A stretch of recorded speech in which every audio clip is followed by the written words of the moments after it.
अस्सलामुअलैकुम। हैशटैग सियासत के साथ मैं हूं फरवा वहीद। नाज़रीन, सियासी जमातें इलेक्शन को लेकर आमने सामने हैं। किसी को जनवरी फरवरी में इलेक्शन दिखाई दे रहे हैं तो किसी को सर्दी में इलेक्शन होने पर एतराज है। किसी को लेवल प्लेइंग फील्ड ना मिलने का शिकवा है तो किसी को नवाज शरीफ की वापसी खटक रही है।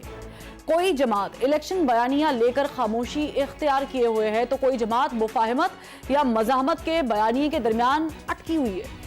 नून लीग के एहतसाब और कैफरे किरदार तक पहुंचाने या ना पहुंचाने के बयानिए की इस कशमकश को आसान करते हुए पार्टी के सीनियर रहनुमा मुशाहिद हुसैन सैयद ने एक बड़ा इंटरेस्टिंग मशवरा दिया है। वो क्या है जरा देखिए। पाकिस्तान पीपल्स पार्टी डे 1 से 90 दिनों में इंतखाबात कराने का मुतालबा कर रही है जो कि होते हुए नजर नहीं आते और इलेक्शन कमीशन जनवरी के आखिरी हफ्ते में इंतखाबात का इंदिया दे चुका है, जिस पर पाकिस्तान तहरीक इंसाफ की कोर कमेटी ने मुशावरती इजलास बुलाने के बाद एलामिया जारी करते हुए कहा कि 90 रोज में इंतखाबात का इनकाद आइन का लाजिम और नाकाबिले तनसीख हुक्म है। लिहाजा chief justice of Pakistan justice Qazi Faez Isa Pakistan के हालात की नज़ाकत के पेश नज़र मुदाखलत करें और वक्त पर इंतखाबात कराने का हुक्म दे। दूसरी जानिब जमात इस्लामी JUIF और पाकिस्तान पीपल्स पार्टी जो 90 दिनों में इंतखाबात का मुतालबा करते नहीं थकते थे, अब महज मीडिया में बयान देने पर इक्तिफा करते नजर आते हैं। गुज़श्ता रोज़ चेयरमैन पाकिस्तान पार्टी बिलावल भुट्टो जरदारी ने मीडिया से बात करते हुए कहा, इलेक्शन में ताखीर के लिए कोई हल्का बंदियों का बहाना कर रहा है तो कोई ठंडे मौसम की बात कर रहा है। सिर्फ पाकिस्तान पीपल्स पार्टी ही इलेक्शन चाहती है। लिमिटेशंस तो अब हो गए, तो अब कोई मसला नहीं होना चाहिए डेट देने में। तो डिलिमिटेशंस नहीं तो कभी कोई मौसम की बात करना शुरू कर देते हैं कि फरवरी में जनवरी में जो है वो मौसम बड़ा ठंडा है, हम कैसे इलेक्शंस लड़ेंगे। फिर कोई कहता है कि लॉ एंड ऑर्डर का क्या सूरत हाल है। पाकिस्तान पीपल्स पार्टी अपनी सियासत जारी रखेगी और हम चेन से नहीं बैठेंगे जब तक हम अपने इलेक्शन डेट का नोटिफिकेशन अपना इलेक्शन कमिश्नर साहब से नहीं मिलता है। ये तो हो गई पाकिस्तान पीपल्स पार्टी। अब नून लीग की बात कर लेते हैं। नून लीग वो जमात है जो सब कुछ भूल जाने और मुल्की तरक्की के लिए आगे बढ़ने की बात कर रही है और इस भूलने बुलाने में उसने PDM हुकूमत, जिसमें नून लीग के सदर शहबाज शरीफ 16 महीने तक वजीर आजम रहे और बाकी क़यादत के पास वफाकी सतह पर बड़ी बड़ी वजारतें रहीं, उस दौर में होने वाली महंगाई, बेरोजगारी, बिजली के भारी बिल्स, डॉलर की उड़ान और मुल्क की मईशत को दिवालिया नदी के किनारे तक पहुंचाने का क्रेडिट तक भूल गए और ये समझ रहे हैं कि इन सब चीजों को शायद अवाम भी भूल जाएंगे। लिहाजा वो अपनी सियासत नवाज शरीफ की वापसी और 2017 के दौरे हुकूमत की मुआशी सूरत हाल पर करने के लिए तैयार हो चुके हैं। मुस्लिम लीग नून के सीनियर रहनुमा और साबिक वज़ीर दाखिला राना सनाउल्लाह ने आज मीडिया से बात करते हुए कहा कि हम इशारों पर यकीन नहीं रखते, ना डील करके गए थे ना ही डील करके वापस आ रहे हैं। इतनी आपको श्योरिटी मिल गई है कि नवाज शरीफ साहब को हिफाजती बेल मिल जाएगी, तभी ये तमाम इंतजाम हो रहे हैं, या कोई बैकडोर से खलाई मखलूक की तरफ से कोई इशारा आया है? नहीं, हम ऐसे इशारों पे यकीन नहीं रखते और हमारी लीगल टीम और हमें अपने केस के जो फैक्ट्स हैं उसके पेश नज़र हमें पूरा यकीन है कि मियां नवाज शरीफ साहब बेगुनाह हैं, बेकसूर हैं। तो इंशाअल्लाह ताला हमें यकीन है बगैर किसी इशारे और किसी गारंटी के कि ये रिलीफ जो है वो मियां नवाज शरीफ साहब को मिला। ये वही राना सनाउल्लाह हैं जिन्होंने मेरे ही शो में कहा था कि नवाज शरीफ की वापसी की गारंटी मिल चुकी है और जीरो रिस्क भी हो चुका है, मगर आज वो कह रहे हैं कि डील करके ना गए थे और ना ही डील करके वापस आ रहे हैं। सवाल ये है कि अगर डील नहीं है तो गारंटी किसने और कैसे दी। मेरे प्रोग्राम में राना सनाउल्लाह साहब ने क्या कहा था, आइए जरा देखते हैं। जिस तरह ख्वाजा आसिफ साहब ने कहा था कि जब जीरो रिस्क हो जाएगा तो नवाज शरीफ साहब वापस आएंगे। अब ये जीरो रिस्क ज़ाहिर की किसी गारंटी पे ही होगा। नहीं, जीरो रिस्क हो चुका है। लेकिन सर ये जीरो रिस्क है कैसे ना? NRO मिला है, कोई डील हुई है, कोई ढील हुई है? नहीं, NRO नहीं, देखे ना उनकी अपीलें पेंडिंग है इस्लामाबाद हाई कोर्ट में। उनमें बरियत जो है वो जीरो रिस्क है, वो गारंटी है। मुझे बताइए कि बरियत वाली गारंटी आपको मिल चुकी है कि वो आते ही बरी हैं? जी बिल्कुल। आप इशारतन जो बात कर रही है ना गारंटी की, और जिस तरफ से आप जो मैंने बात कर रही हैं उधर से भी गारंटी है। मुल्की सियासत पे बदलते नज़ारे और यू टर्न्स पे गुफ्तगू करेंगे। अपना पैनल में इंट्रोड्यूस करवाऊंगी, लेकिन एक ब्रेक के बाद। Welcome back. हमें पाकिस्तान पीपल्स पार्टी के सीनियर रहनुमा साबिक वज़ीर इत्तलात सिंध शर्जीला मेमन साहब ने ज्वाइन किया। इनके साथ साथ तर्जुमान IPP इस्तेकाम पाकिस्तान पार्टी डॉक्टर फिरदौस आशिकावान साहिबा भी हमें ज्वाइन कर चुकी। दोनों का बहुत शुक्रिया। शर्जील साहब, आप मुझे बताएं कि बिलावल भुट्टो जरदारी साहब, अब एक टाइम हो गया है, एक अरसा हो गया है कि इलेक्शन मांग रहे हैं। इलेक्शन कमीशन ने बता दिया है, इशारा दे दिया है कि हम जनवरी के आखिरी जो डेज हैं उसमें प्लान कर सकते हैं, लेकिन तारीख अलबत्ता नहीं आई है। बिलावल साहब ने पहले कहा कि लेवल प्लेइंग फील्ड नहीं मिल रही, फिर कहा कि मेरे हाथ बंधे हुए हैं, फिर अब कहा कि चैन से नहीं बैठूंगा।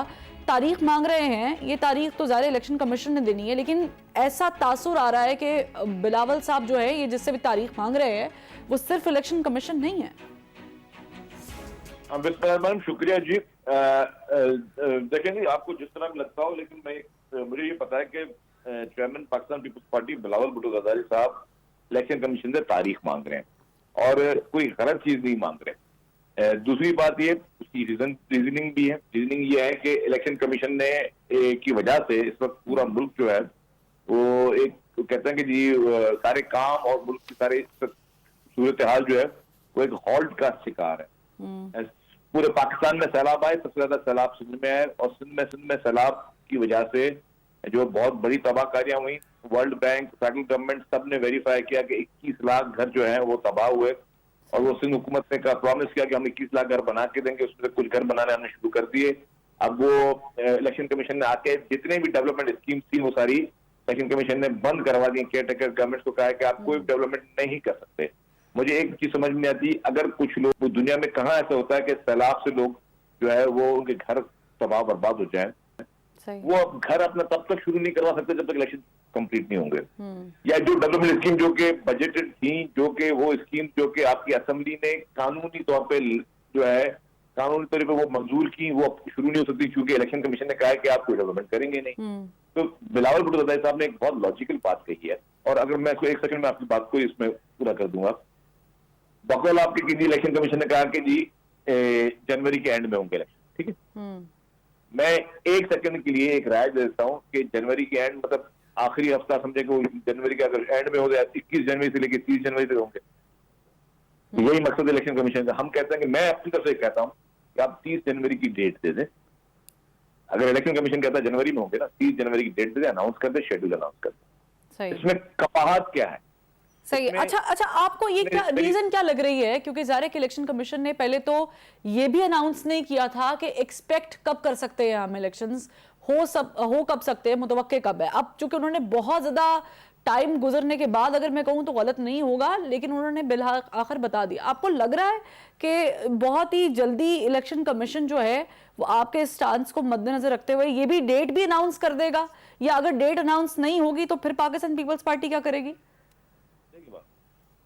वो तो मैं कोई फ्यूचरिस्टिक कोई एम्बिग्विटी तो नहीं करूंगा, ना ही मैं कोई बात देखता हूँ, ना ही मैं कोई क्वेश्चन क्लियर करूंगा, लेकिन मैं एक बात कह सकता हूँ। ठीक है, मैं इलेक्शन कमीशन की जिंदगी और आसान कर रहा हूँ।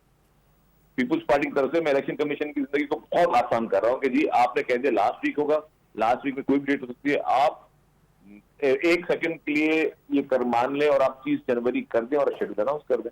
कौन सी इसमें बुरी बात है? कौन सी इसमें कपाहत है? मतलब इसमें अगर मेरे चेयरमैन की कहीं पे मेरी उनकी बात कहीं लॉजिकल नहीं है तो कोई भी एतराज कर सकता है। अगर वो लॉजिकल बात है कि इलेक्शन कमीशन अपने मुंह से कह रहा है कि लास्ट वीक, हम कह रहे हैं भाई लास्ट वीक का जो लास्ट डेट है उस मंथ की उसमें आप अनाउंस कर दें इलेक्शन। सही, लेकिन शर्जीला मैम साहब देखिए, आपका मुतालबा बिल्कुल दुरुस्त है और ये होना भी चाहिए। वैसे तो जमहूरी अमल ये है कि 90 दिनों में हो जाना चाहिए, जो कि अब मुमकिन ही नजर नहीं आ रहा है, लेकिन ये मुतालबा नून लीग वाले भी कर रहे हैं। वो लोग भी कोई डिफरेंट बात नहीं कर रहे हैं, वो भी यही कह रहे हैं कि जनवरी में इलेक्शन हो जानी चाहिए, जनवरी फरवरी में। बाकी जमातें भी कमोबेश, मौलाना फजल रहमान साहब के बयान को 1 मिनट के लिए रख लेते हैं, लेकिन वो भी यही कह रही हैं कि ठीक है हो जाएगा। तो आप इस बात पर यकीन क्यों नहीं करते हैं कि बतौर पार्टी कि भाई आज नहीं कल नहीं ये सारा जो एक बना हुआ है कियोस्क भी खत्म हो जाएगा? किस चीज का डर, किस चीज का है?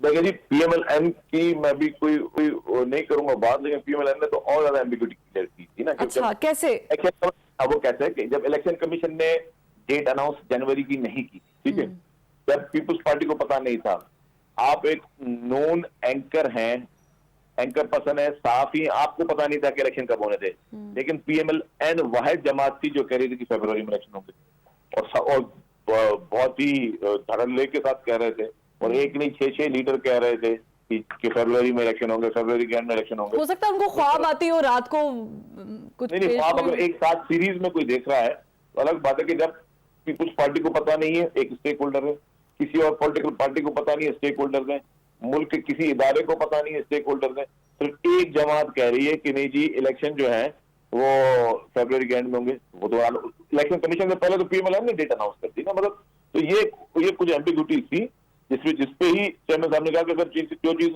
इलेक्शन कमिश्नर को पता नहीं है और पीएमएलएन को पता है, तब उन्होंने कहा कि लेवल प्लेइंग फील्ड होनी चाहिए, तब उन्होंने उस बात पे वो कही। तो आपको लगता है कि Noon league is hot favourite right now?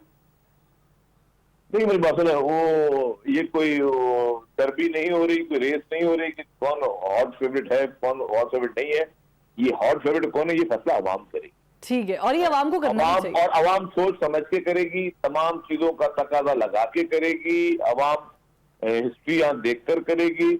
और मैं कहूंगा कि जी हर पॉलिटिकल पार्टी को इख्तियार है कि वो अपनी कैंपेन करे, पीएमएलएन भी करे, पाकिस्तान की जितनी जमातें अपनी इलेक्शन कैंपेन करें, अपने इलेक्शन में मुकाबला करें, जिसको अवाम हकीकी तौर पर जिसको वोट दें, जिसको मैंडेट दे, वो आके इस मुल्क की में आके खिदमत भी करे और जो मुल्क में और हुकूमत भी करे। ज़ाहिर है यही हम भी एक्सपेक्ट करें। फिरदौस आशिकावान साहब, ये जो माजरत, ये जो इलेक्शन जनवरी में हो रहे हैं, नहीं हो रहे हैं, होने चाहिए, अब होने चाहिए, डेट अनाउंस क्यों नहीं हो रही है, लेवल प्लेइंग फील्ड नहीं मिल रही है, नून लीग मियां साहब की वापसी चाहती है, वो होगी नहीं होगी, इन सब में आईपीपी क्या फोर्सी कर रही है, क्या चाहते हैं? आप लोग भी यही चाहते हैं कि जनवरी में अगर इलेक्शन का बता दिया है, इंडिया दे दिया है, तो इलेक्शन की डेट भी अनाउंस कर दे इलेक्शन कमीशन? बिस्मिल्लाहिर्रहमानिर्रहीम। फरवा, सबसे पहली बात तो ये है कि इस मुल्क के अंदर फेयर, फ्री, ट्रांसपेरेंट इलेक्शन जो है वो इस कौम की ज़रूरत है, इस मुल्क की ज़रूरत है, और इसमें कोई दूसरी राय नहीं है कि पाकिस्तान को आगे बढ़ना है, पाकिस्तान को मुश्किलात से निकलना है, पाकिस्तान के अंदर जो मुआशी और सियासी अदम इस्तेहकाम है उसको ख़त्म होना है, तो उसका एक वाहिद और मौसर ज़रिया जो है वो इलेक्शन है। हमारा इस्तेहकाम पाकिस्तान पार्टी का जो मौक़िफ़ रहा है, और उसी को मैं दोहरा रही हूँ कि हमारा ये स्टांस था कि इलेक्शन जो है वो नई हल्का बंदियों के तहत होना चाहिए। अब चूंकि नई हल्का बंदियाँ हो गई हैं और उसकी इब्तदाई फहरिस्तें लग गई हैं, उसकी जांच पड़ताल, अपीलें और आगे फाइनल हतमी लिस्टें भी होपफुली जो है वो अगले माह तक लग जाएंगी, तो उसके बाद इलेक्शन शेड्यूल आना चाहिए, क्योंकि हल्का बंदियों के बाद जो मरहलावार एक इलेक्टोरल प्रोसेस है उस अमल का आगाज हो जाना चाहिए, और इलेक्शन कमीशन को फ्रंट फुट पे आके ये ओनरशिप लेनी चाहिए कि ये मेरी तैयारियां हैं और इस तरह से मैं इस इलेक्शन को आगे के चलने के लिए तैयार हूँ।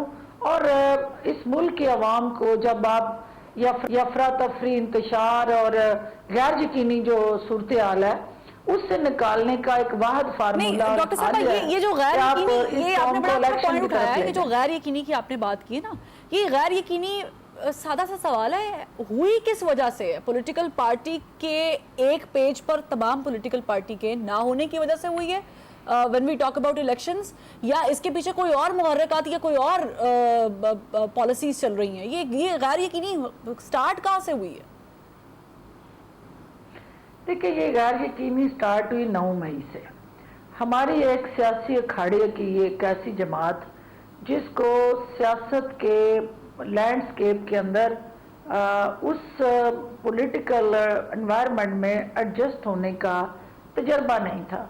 हुकूमतों के अंदर आप आते भी हैं, आप जाते भी हैं, आप हारते भी हैं, आप जीतते भी हैं, लेकिन उसका मतलब ये नहीं होता कि आप उस सियासी मैदान से बाहर निकल जाएं और आप कहें कि जनाब अब मैं जो है वो अवाम की मकबूलियत और अवाम की ताकत से हर अदारे पे चढ़ाई करूंगा, मैं शोधा की बेतुकीरी करूंगा और मैं जहरलूद बयानियां जो नौजवानों के जहनों में भर चुका हूं, अब मैं उसको इस्तेमाल करते हुए इस पाकिस्तान के अंदर पोलराइजेशन करूंगा। सही है। आपने देखा कि ये जिस तरह की पोलराइजेशन इस वक्त पाकिस्तान के अंदर मौजूद है, कभी भी सियासी तौर पे हम इस तरह से इंतशार का शिकार नहीं थे। लेकिन हमारा अपना यहाँ पर बात ये है कि जिस जमात की बात कर रही हैं और अपना निशान से हम इलेक्शन लड़ते थे। जो 9 मई के वाकत में मुलव्वस थे वो अपनी सजा भुगत रहे हैं। आधे से ज्यादा जमात तो तितर बितर हो चुकी है, वैसे तो तकरीबन जमात IPP में आ चुकी है, तो पीछे वो जमात का तो कुछ बचा कुचा है ही नहीं ना। उसको तो 1 मिनट के लिए आप लैंडस्केप से ही निकाल दें, साइड पे कर दें, उसके बाद जो जमातें बचती हैं, क्या आप ये नहीं समझती कि आप लोगों के आपस के बयानी के टकराव की वजह से इलेक्शन इतने आगे आगे जाते जा रहे हैं? ऐसा नहीं है। देखिए, जो पाकिस्तान को इस वक्त चैलेंज बना हुआ है वो मईशत का जो अदम इस्तेहकाम है और जिस तरह से लड़खड़ाती सिसकती आहें भरती हमारी मुआशी सूरत हाल है, उसके अंदर यकीनन बेहतरी की गुंजाइश और बेहतरी पैदा करना नेशनल सिक्योरिटी स्ट्रेटजी जो है उसका हिस्सा है। इसमें कोई शक नहीं है कि एक बेहतर मुआशी हालात और सूरत हाल ही एक मुस्तहकम पाकिस्तान की बुनियाद रख सकते हैं। लेकिन एक जो तरीकाकार इलेक्शन के साथ जुड़ा है वो गैर यकीनी की जो सूरत हाल आप देख रही हैं कि एक अनरेस्ट है, एक अवाम के अंदर जिसने वो कोई इन्वेस्टर था, वो कोई सेलर था या कोई बायर था या कोई ट्रेडर था, वो ये हाथ पे हाथ रख के बैठ गया है कि जी उसने सारी उम्मीदें जो है वो इलेक्शन प्रोसेस से लगा ली हैं। अच्छा। कि इलेक्शन का रिजल्ट क्या आएगा जी, कौन जीतेगा जी, कौन हारेगा जी, किसकी हुकूमत बनेगी, कौन अपोजिशन में बैठेगा। वो जो गर्द उड़ी हुई है ना सियासी मंजरनामे पे, उसमें लोग क्लैरिटी चाहते हैं। वो चाहते हैं कि ये गर्द बैठे, जिसने भी जहां पे बैठना है वो बैठ जाए और इस मुल्क को आगे चलाने के लिए एक मुस्तहकम सिस्टम, स्ट्रक्चर, निजाम, लाए अमल, हिकमत अमली जो है वो वजह हो।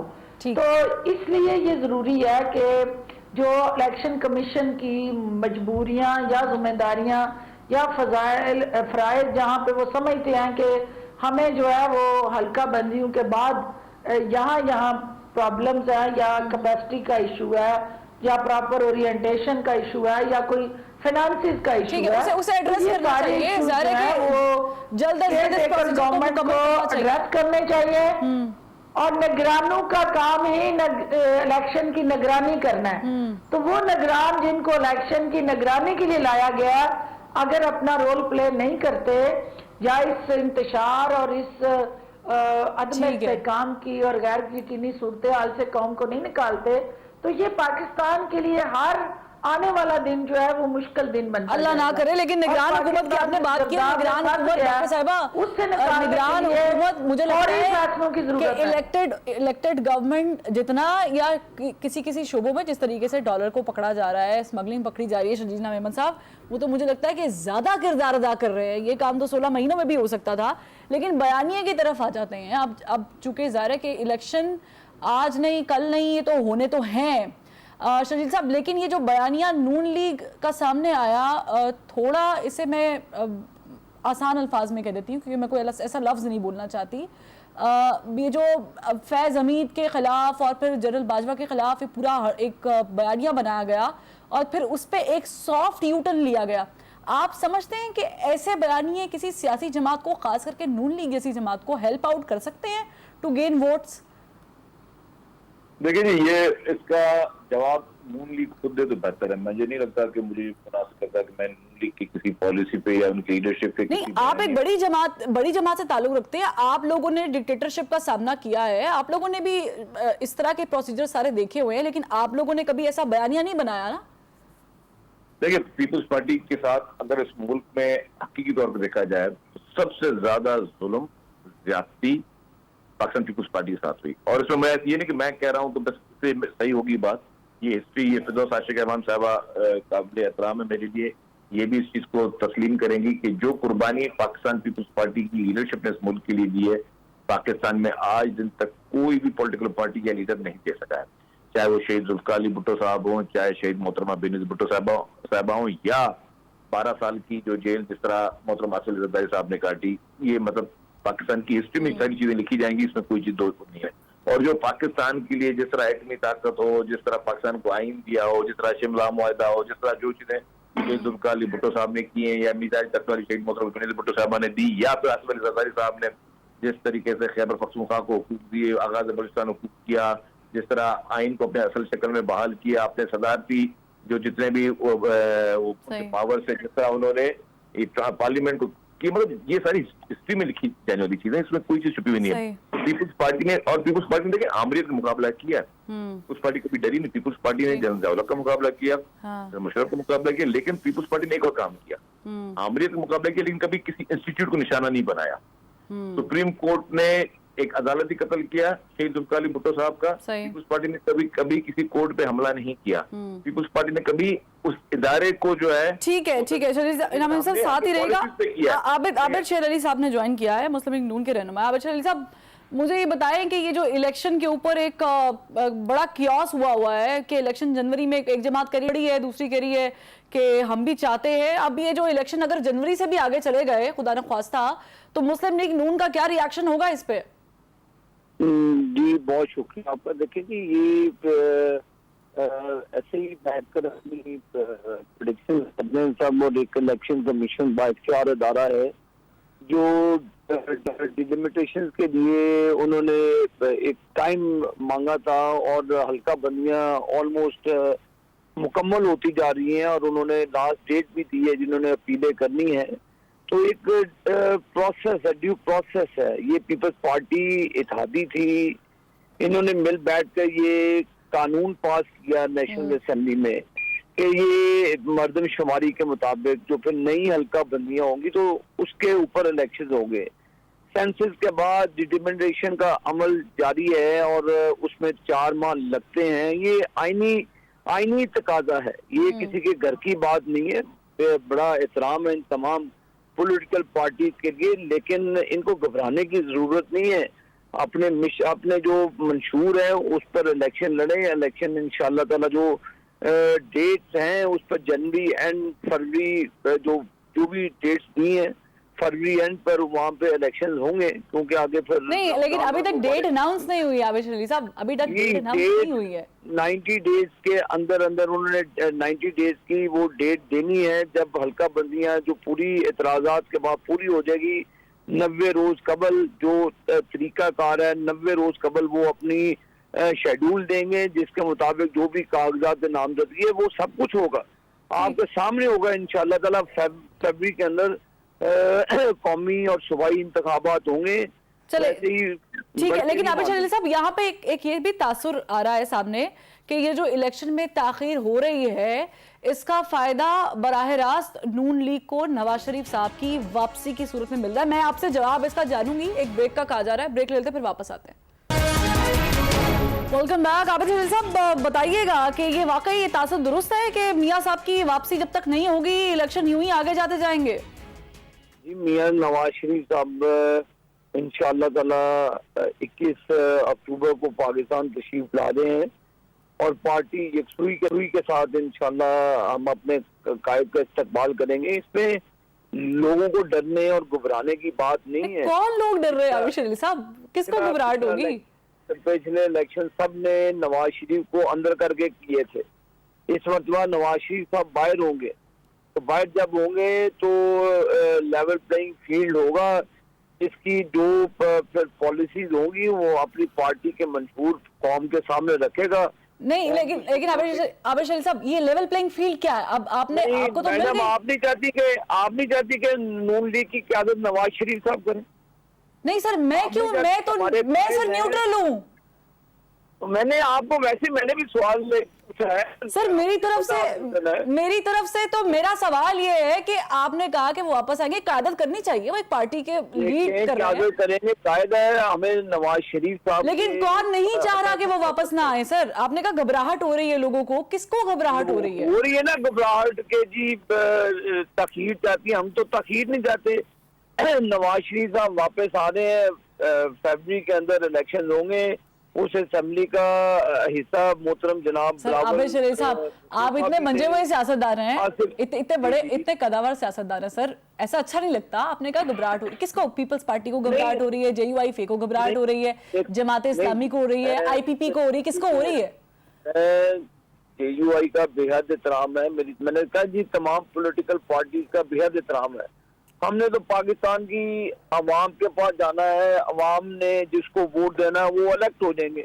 अब नवाज शरीफ साहब को लेकर ये कहना जी कि नून लीग डिले चाहती है, नून लीग एक दिन का डिले नहीं चाहती। ठीक है, नून लीग तो उस वक्त भी चाहती थी, नवाज शरीफ साहब की ख्वाहिश थी कि जब इमरान खान को वोट आउट किया था, नवाज शरीफ साहब ने तमाम पॉलिटिकल पार्टीज को कन्विंस करने की कोशिश की थी कि आप इलेक्शन में चले जाएं। तो एक मेजॉरिटी डिसीजन था तो नहीं गए। तो अभी भी ये पार्लियामेंट ने कानून पास किया है, ये पार्लियामेंट ने जो कानून पास किया है मोहतरमा, ये उसके आईनी तकाजे हैं कि 4 महीने लगते हैं डिलिमिटेशन के ऊपर। ठीक है, तो जब वो हल्का बंदियां नहीं हो जाएंगी तो इंशाल्लाह फरवरी आई होप कि ये हो जाए। लेकिन आबिद शरीफ साहब, ये जो भी लेवल प्लेइंग फील्ड जो मरीम नवाज साहिबा भी मांग रही थी, ये तो पाकिस्तान पीपल्स पार्टी भी मांग रही है, उधर से MKM वाले भी मांग रहे हैं, ये लेवल प्लेइंग फील्ड का नारा आपने लगाया था। सबके लीडर्स बाहर है, जरदारी साहब पाकिस्तान में है, बिलावल भुट्टो साहब पाकिस्तान में है, वो के और क्या चाहते हैं? हम चाहते थे कि नवाज शरीफ साहब आए, हमारी कैंपेन को रन करें, यही लेवल प्लेइंग फील्ड है ना। तो वही पिछली मरतबा आपने नवाज शरीफ साहब को जेल में रखा, वो जब वो साकिब निसार थे हमारे सेंटर जीत गए, उन्होंने आजाद का डिक्लेयर किया। वो नून लीग के टिकट पे हमारे साथ तो जुल्म ज्यादती हुई है, सही है, हमने फिर वो तक नहीं किया। ठीक है, चले मैं आबिद शरीफ साहब, शर्जील नाम मेमन साहब भी मेरे लिए काबिल एहतराम है, बाकी 2 गेस्ट भी हैं, मैं चाहूंगी शर्जील साहब से भी इस पे कॉमेंट ले लूं। शर्जील साहब, आप लोग घबरा रहे हैं मियां साहब की वापसी से, आप लोगों को घबराहट है? मोहतरमा, आपको पता है कि पीपल्स पार्टी कभी घबराती नहीं। पीपल्स पार्टी ने हमेशा इस मुल्क में रह के उन तमाम केसेस को, उन तमाम इल्जामात को, उन तमाम इंतकामी कार्रवाइयों को फेस किया है। पीपल्स पार्टी को कभी घबराहट होती तो पीपल्स पार्टी मुल्क में नहीं रहती। पीपल्स पार्टी ने हमेशा फेस किया चीजों को। पीपल्स पार्टी ने कभी भी इस तरह नहीं सोचा कि जी हमें वही झोली में इक़्तिदार दे दे। हम इलेक्शन चाहते हैं, इलेक्शन में लेवल प्लेइंग फील्ड चाहते हैं, like free and fair election चाहते हैं। हम चाहते हैं कि जी जो भी जिसको आवाम वोट दे, जिसको आवाम कारकर्दगी की बुनियाद पर, हिस्ट्री की बुनियाद पर, हिम्मत की बुनियाद पर, हर चीज की बुनियाद पर वोट देगी, वो पॉलिटिकल पार्टी जो है वो आके हुकूमत संभाले। और लेकिन शलील नाम साहब, यहाँ पे थोड़ा सा काटूंगी, कता कलामी की माफी चाहूंगी, लेकिन अभी आबिद शरीफ साहब ने कहा कि जरदारी साहब पाकिस्तान में है, बिलावल साहब पाकिस्तान में नहीं है, तो मियां नवाज शरीफ साहब नहीं है, तो ये लेवल प्लेइंग फील्ड उनके नजदीक अभी पूरी नहीं हुई है। देखिए, मैं असल में मुझे मेरी पार्टी की लीडरशिप की पॉलिसी पता है कि मुझे क्या बात करनी है, ठीक है ना। अब अगर वो आबिद शरीफ साहब काबिल एहतराम है, देखिए किसी ने किसी को बाहर जबरदस्ती नहीं भेजा। मैं जिस लाइन पे वो मुझे लेके जाना चाह रहे हैं स्टॉक शो में, वहां पे मैं नहीं जाना चाह रहा, ठीक है ना। मैं एक बात बिल्कुल, मुझे अपनी पार्टी की पॉलिसी के हिसाब से चल रहा हूँ। हम चाहते हैं भले मियाँ साहब आए, हमें भी खुशी होगी मियाँ साहब पाकिस्तान में आएंगे। तो हमने किसी को ना, पीपल्स पार्टी ने किसी को बाहर भेजा ना किसी को आने से रोका है। पीपल्स पार्टी चाहती है कि सब लोग आके इलेक्शन कैंपेन करें, हमें किसी भी कोई एतराज नहीं है। हम कहते हैं कि जी लिविंग प्लेइंग फील्ड का मसला मैंने आपको पहले बता दिया क्या था। इलेक्शन कमिश्नर को पता नहीं है कि इलेक्शन कब होने हैं, पीपल्स पार्टी को नहीं पता, आपके एक्सप्रेस टीवी को नहीं पता, फरवा वहीद को नहीं पता कि इलेक्शन कब होने, लेकिन सिर्फ PMLN की चंद लोग जो वो फरवरी की डेट दे रहे थे। तब हमने कहा कि भाई अगर इलेक्शन कमिश्नर को नहीं पता तो इनको कहां से पता चल गया। सही, ये तो मैं आबिद शरीफ साहब से पूछ लूंगी। मैं चाहूंगी फिरदौस हाजी कवान साहिबा, लेकिन मैं बता दूं कि अल्हम्दुलिल्लाह हम नहीं चाहते कि हमारा एक अच्छा रिसेंटली एक कोalition गवर्नमेंट रही है, और उस कोalition गवर्नमेंट में भी किस तरह रही है, उसमें जो पीपल्स पार्टी का रोल रहा है वोट ऑफ नो कॉन्फिडेंस पे, वो मुझसे ज्यादा किसी और को नहीं पता होगा, ठीक है ना। और PMLN की लीडरशिप को पता है कि वो कौन सी पार्टी का रोल रहा है। बीच वाली गलत आपको ही पता है, बीच वाली बात तो फिरदौस हाजी कवान साहिबा, आपको घबराहट तो नहीं हो रही है नवाज शरीफ साहब की वापसी से? देखिए, कोई भी सियासी जमात का सरबराह जो है, जो सियासत का मैदान जब सजता है फरवा, तो उसके अंदर जो है कप्तान आके टास्क करता है, और कप्तान के बगैर जब कोई टीम जो है वो मैदान में निकलती है तो यकीनन उसके लिए चैलेंजेस बढ़ते हैं। हाँ, जो जमात नवाज शरीफ के नाम से मार्ज वजूद में आई हो, उसको नवाज शरीफ की प्रेजेंस जो है यकीनन मैटर करती है और उनको आना चाहिए। अपने मुल्क के अंदर आके सियासत करना उनका हक है, उन्हें आना चाहिए। लेकिन देखना ये है कि पहले उनको कौन रोक रहा था। उनके भाई की हुकूमत थी, वो प्राइम मिनिस्टर थे, तो वो पहले क्यों नहीं आए? वो उस वक्त भी तो आ सकते थे ना। उनको इलेक्शन के अंदर इलेक्टोरल प्रोसेस के लिए या ओवरऑल अपनी पार्टी की सियासी जो भी हिकमत अमली है उसको आगे चलाने के लिए उनका आना और सियासत के मैदान में हिस्सा लेना सही उस अदालती अमल के साथ जुड़ा हुआ है। ठीक है, फिरदौस अशीकवान साहब बहुत शुक्रिया, शजील मेमन साहब बहुत शुक्रिया, आबिश अली साहब बहुत शुक्रिया। घबराहट वाकई हो रही है, लेकिन आवाम को बिजली के झटकों से, डॉलर की उड़ान से, महंगे खाने पीने से, बच्चों की स्कूल की फीस नहीं दी जा रही, इस चीज़ से घबराहट हो रही है और अपने मुस्तकबिल को लेके घबराहट हो रही है। बहरहाल ब्रेक लेते हैं, ब्रेक से जब वापस आएंगे तो एक और इशू डिस्कस करेंगे। वेलकम बैक नाजरीन। आज निगरान वज़ीर दाखिला सरफराज बुगटी साहब ने जो है वो प्रेस कॉन्फ्रेंस की और एपिक्स कमेटी में जो है वो एक फैसला किया गया, इजलास हुआ उसका, और फैसला ये किया गया कि जो तमाम तर गैर मुकामी लोग हैं जो गैर कानूनी तरीके से पाकिस्तान में रिहाइश पजीर हैं एक अरसे से, उनको वार्निंग दी गई है कि आप 1 नवंबर तक जो है वो मुल्क से चले जाएं और जो रजिस्टर्ड है ज़ाहिर उनके क़ाइफ वगैरह चेक किए जाएंगे, उनकी पूरी इन्वेस्टिगेशन की जाएगी या उनको चेक किया जाएगा, और जो गैर कानूनी तरीके से रह रहे हैं उनको एक वार्निंग दी गई है। उसके बाद जो है वो कार्रवाई का अमल शुरू किया जाएगा। पाकिस्तान ज़ाहिर है कि 5वें नंबर पर है, उन्होंने पनाह गुज़ीनों को जो है रखा हुआ है। इसी पर बात करेंगे, हमारे मेहमान हैं रुस्तम शाह मेमन साहब, साबिक सफ़ीर बराए अफगानिस्तान है। सर बहुत शुक्रिया, आपने वक्त दिया। और रुस्तम साहब ये फरमाइएगा कि जो गैर मुल्की अफराद को डिपोर्ट करने का कहा गया है आज वज़ीर दाखिला की जानिब से निगरान, आपको लगता है कि ये अमल बिल्कुल दुरुस्त है और ये जिस टाइमिंग पे हुआ है ये बिल्कुल एक्यूरेट टाइमिंग है, लेट तो नहीं हो गए हम? देखिए, सबसे पहली बात तो ये है कि वो अनडॉक्यूमेंटेड क्यों है। वो इसलिए है कि पाकिस्तानी अथॉरिटीज, पाकिस्तानी ऑफिशियल्स उनके पास पहुंचे नहीं है, उनको रजिस्टर नहीं किया, उनको कोई कार्ड नहीं दिए। ठीक, या उनका कसूर है या हमारा कसूर है कि वो लोग आते हैं तो आपने फेंस किया हुआ है जिसमें आपने पैसा लगाया हुआ है, $1 बिलियन लगाया हुआ है, जो जिसकी दिन रात निगरानी की जा रही है, उसके बावजूद अगर वो लोग यहाँ आते हैं तो ये किसका कसूर है? और अगर आते हैं तो रजिस्टर क्यों नहीं करते, उनको कोई डॉक्यूमेंट्स क्यों नहीं देते? आज तक उन्होंने कभी किसी हुकूमत की है, कोई सरगर्मी में हिस्सा लिया है, कोई स्टेट एक्टिविटीज की है, कोई जुलूस वगैरह निकालते हैं, मसले में अगर मुलविस हैं तो कोई सबूत आपके पास है? आया अगर लेकिन इस पे भी क्लैरिफिकेशन दी गई है कि जो धमाके हुए हैं उसमें 24 अफराद में से जो 14 है उनका ताल्लुक अफगानिस्तान से है। अफगानिस्तान से है लेकिन वो रेफ्यूजीज नहीं है। अफगानिस्तान एक बात है, लेकिन रेफ्यूजीज, अफगान रेफ्यूजीज के होने से वो दूसरी बात है।